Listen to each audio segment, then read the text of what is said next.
विश्व की पहली solid state battery bike launch थी।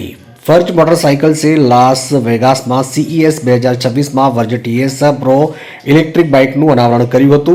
તે ઓલ સોલિડ ટેસ્ટ બેટરી ધરાવતી વિશ્વની પ્રથમ ઇલેક્ટ્રિક બાઇક છે। તે ડોનેટ લેબ્સના સહયોગથી વિકસાવવામાં આવેલી બેટરી ઝડપી ચાર્જિંગ, લાંબી રેન્જ અને વધેલી ટકાઉપણું પ્રદાન કરે છે। કંપનીના જણાવ્યા અનુસાર આ બાઇક માત્ર 3.5 સેકન્ડમાં 0 થી 100 કિલોમીટર કલાકની ઝડપે દોડે છે।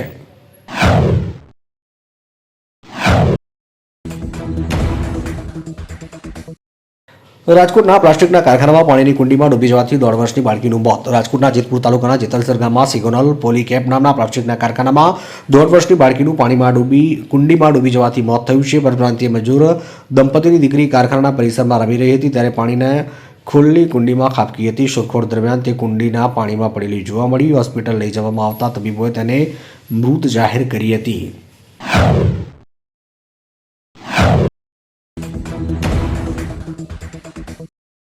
સોમનાથમાં પહેલીવાર યોજાશે રોડ શો। 108 અશ્વ વચ્ચે નીકળશે PM મોદીની સ્વાભિમાન યાત્રા। સોમનાથ મંદિર ખાતે 8 થી 11 જાન્યુઆરી દરમિયાન સોમનાથ સ્વાભિમાન પર્વની ઉજવણી કરવામાં આવશે। વડાપ્રધાન નરેન્દ્ર મોદીને 10-11 જાન્યુઆરી રોજ સોમનાથ મહાદેવના દર્શનાર્થે આવનાર છે, જેમાં 108 અશ્વો વચ્ચે PM મોદીની સ્વાભિમાન યાત્રા યોજાશે તેમજ 2 કિલોમીટર લાંબા ભવ્ય રોડ શોનું આયોજન કરવામાં આવશે।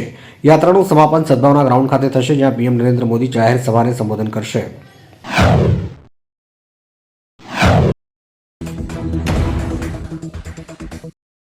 ગાંધીનગરમાં 2 વર્ષનું બાળક ખુલ્લી ગટરમાં ખાબક્યું, ફાયર બ્રિગેડે કર્યું દિલધડક રેસ્ક્યુ। ગાંધીનગરમાં ગેટ સિટી ફાયર સ્ટેશન નજીક 2 વર્ષનું એક બાળક ખુલ્લી ગટરમાં ખાબક્યું। રમતા રમતા આ બાળક અચાનક ઊંડી ગટરમાં પડી ગયું હતું। ગેટ સિટી ફાયર સ્ટેશનની ટીમે ઘટના સ્થળે પહોંચી ભારે જહેમત બાદ બાળકને સુરક્ષિત રીતે ગટરમાંથી બહાર કાઢી લીધું છે। રેસ્ક્યુ બાદ બાળકને સારવાર માટે નજીકની હોસ્પિટલમાં દાખલ કરવામાં આવ્યું છે।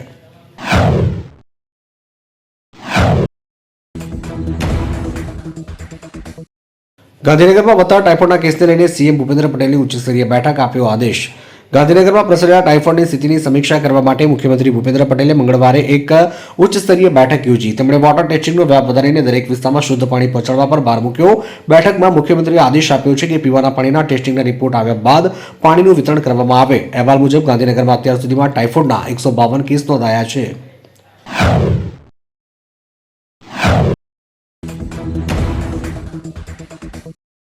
ખાનગી ક્ષેત્રના કર્મચારીઓ માટે સારા સમાચાર સામે આવ્યા। EPS હેઠળ લઘુત્તમ પેન્શન 5 ગણું વધી શકે છે। અહેવાલ અનુસાર સરકાર EPFO હેઠળ આવરી લેવામાં આવતા ખાનગી ક્ષેત્રના કર્મચારીઓના પેન્શનમાં વધારો કરવાનું વિચારણા કરી રહી છે। અહેવાલ અનુસાર જો મંજૂરી આપવામાં આવે તો EPS યોજના હેઠળ લઘુત્તમ પેન્શન 1000 થી વધીને 5000 પ્રતિમાસ થઈ શકે છે। આનાથી EPFOમાં નોંધાયેલ ખાનગી કર્મચારીઓ 10 વર્ષની સેવા પૂર્ણ કરી ચૂકેલા લોકોને લઘુત્તમ પેન્શન મળતા નિવૃત્ત કર્મચારીઓને ફાયદો થશે।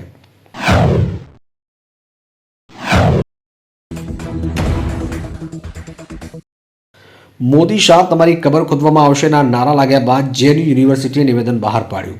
JNU કેમ્પસમાં મોદી શાહ તમારી કબર ખોદવામાં આવશેના નારા લાગ્યા બાદ યુનિવર્સિટી વહીવટીતંત્રએ જણાવ્યું કે તેમણે વડાપ્રધાન નરેન્દ્ર મોદી, ગૃહમંત્રી અમિત શાહ વિરુદ્ધ નારા લગાવતા વિડીયોને ખૂબ જ ગંભીર નોંધ લીધી। યુનિવર્સિટીએ FIR નોંધવાની માંગ કરી, જેમાં JNU વિદ્યાર્થી સંઘ JNUSU સાથે જોડાયેલા વિદ્યાર્થીઓ આ નારા લગાવવામાં સામેલ હોવાનું જણાવ્યું હતું।